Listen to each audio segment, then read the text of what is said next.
May we recognize our Minority Floor Leader, Mr. President, to elect the members of his minority bloc for chairmanships Yes, of his we committees. recognize our distinguished minority leader, Senator Alan Thank you, Cayetano. Mr. President. And to accommodate our majority leader said we want to get to work despite our schedule. So may I also, I will read first those that are pending, then may I also manifest those have been read, but there might be some changes.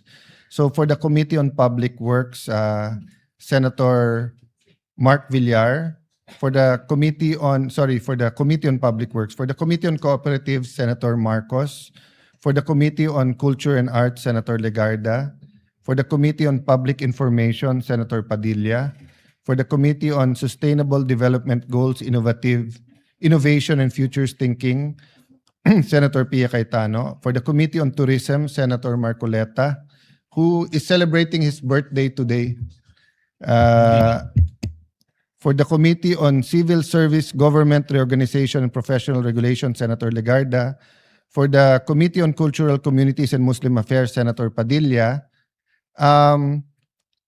Senator Mark Villar will give way to Senator Estrada for the Committee on Financial Institution and Currency, Banks, Financial Institutions and Currencies. But Senator Mark Villar will be the Senior Vice Chairperson, as I manifest now, and will be the acting chair.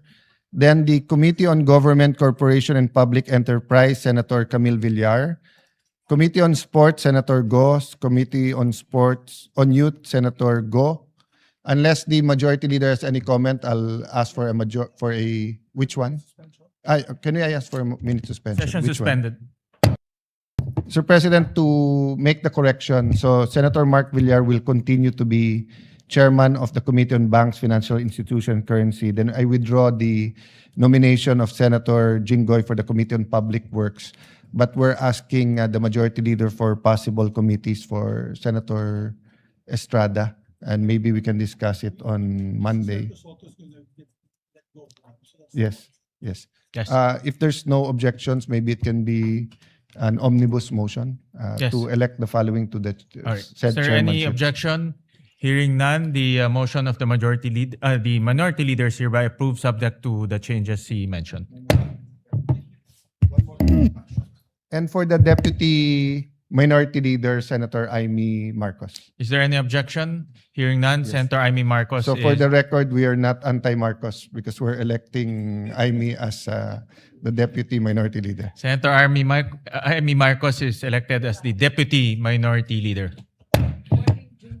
Thank you. And we'd like to also reflect that as Deputy Minority Floor Leader, she'll be member of all committees as ex-official member. As A regular member. so recorded. So noted. Thank you. Mr. President, to avail of the privilege hour, may we recognize our distinguished colleague from Palawan and the Republic of the Philippines, Senator Erwin Tulfo. We recognize our distinguished colleague from Palawan, Senator Erwin Tulfo. Maraming salamat, Ginoong Pangulo. Maraming salamat, Majority Floor Leader. Mahal na Pangulo, mga kasamahan, ang kuryente o elektrisidad ang pangunahing nagpapatakbo sa ating mga tahanan, paaralan, ospital, mga negosyo, at maging sa ating pamahalaan. Sa madaling sabi, kung walang maasahan at abot kayang kuryente, mahihirapang umunlad ang ating bayan. Ngunit kamakailan lamang nag-number 1 po ang Pilipinas sa Southeast Asia. Hindi po sa larangan ng sports, hindi po sa larangan ng edukasyon o ekonomiya, kundi last June, we recorded the highest electricity rates in Southeast Asia at 13 pesos to 14 pesos per kilowatt hour. Sa bawat pagtaas po ng singil sa kuryente, nababawasan po ang budget ng pamilyang Pilipino para sa pagkain, pambili ng gamot at pagpapaaral ng mga anak. Every peso added to the electricity bill is a peso taken away from a Filipino family's take-home pay. Mr. President, batid ko na hindi sapat na magreklamo lamang tayo sa mataas na singil sa kuryente. Bilang mga mambabatas, tungkulin nating kumilos para maibsan ang paghihirap ng ating mga kababayan. Accordingly, this representation has filed 3 complementary measures aimed at providing immediate and meaningful relief to Filipino consumers. Una, ang proposed Senate Resolution number 537 na naglalayong imbestigahan ang kasalukuyang pulisiya ng paniningil ng systems loss charge. Ang systems loss ay binubuo ng technical losses na natural na nangyayari sa transmission at distribution ng kuryente. At ang non-technical losses dulot ng illegal connections, jumper, meter tampering at pagnanakaw ng kuryente. Maaring may legal at technical na batayan ng systems loss charge.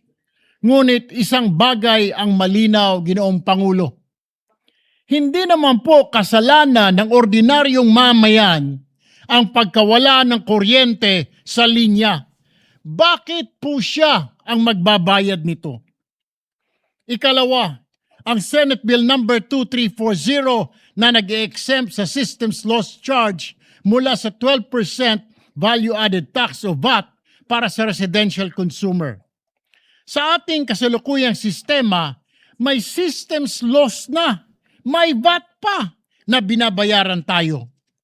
Binubuwisan po at kailangan daw nating bayaran ang nawalang kuryente na hindi naman po natin nagamit, Ginoong Pangulo.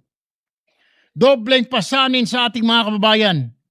Hanggang saan ba dapat ipasa sa consumers ang gastusing ito? Ikatlo, inihain din natin ang Senate Bill number 2339 na naglalayong tuluyang ipawalang bisa na ang energy tax sa ilalim ng Batas Pambansa bilang 36. When this law was passed in 1979, it sought to encourage energy conservation through an additional tax on high residential electricity consumption. Kaso mo, Ginoong Pangulo, iba na po ang panahon ngayon.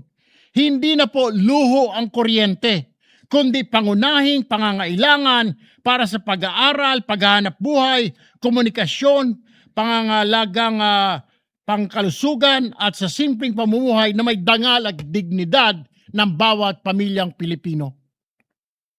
Ang bawat pisong matitipid sa electric bill ay maaaring maging dagdag sa pagkain, gamot, matrikula at emergency fund ng isang pamilya. Ayon mismo sa mga distribution utilities, ang systems loss ay isang regulated pass-through charge kung saan humigit kumulang 5% na karaniwang residential bill ay napupunta rito, habang mahigit 10% naman ay napupunta sa iba't ibang buwis at government charge. Kung may kapangyarihan po ang pamahalaan na suriin ang mga lumang pulisiya at alisin ang mga hindi na makatarungang pasanin, mayroon din po tayong tungkulin para ibasura ito. If we are serious about easing the burden on our people, then we must have the courage to revisit policies that have long been accepted but may no longer be fair, Mr. President. As I conclude, allow me also to acknowledge my fellow senators who have filed similar or related measures.